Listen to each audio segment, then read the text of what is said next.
C'est l'occasion pour moi de revenir sur l'ouvrage V de Habib Dakpogan, où un homme se retrouve dans l'isoloir pour voter.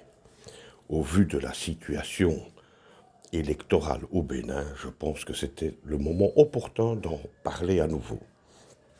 Il y a du Kafka chez Habib Dakpogan. Il dénonce l'absurde dans la démocratie, mais il y a aussi du Beckett. On parle de dépossession de soi, condition humaine. Le citoyen devient un automate dans un monde où l'acte citoyen en général devient suspect. Le poids de la mémoire collective, comme l'acte de voter, est habité par l'échec d'hier. On peut aussi également parler d'identité et de solitude.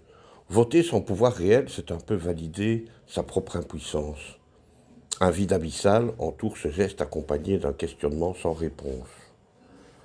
Quant au conditionnement social, une violence douce des structures, style « je suis venu voter, mais je ne sais plus si c'est pour choisir ou pour disparaître ». Et il y a aussi de la déception et de la lucidité, effondrement silencieux de l'engagement.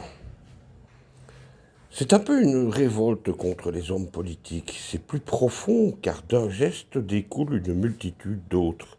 Hésitation, silence, souvenir du temps où le vote avait un sens, où on croyait que glisser un papier dans l'urne pouvait peser dans l'histoire. Souvenir douloureux. C'est un questionnement aussi qui ne donne pas de réponse.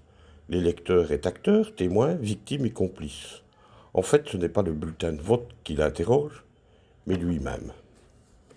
Quant au style, comme à son habitude, un style de feu sous la glace complexe, car il s'accompagne d'harmonie, parfois d'humour noir grinçant.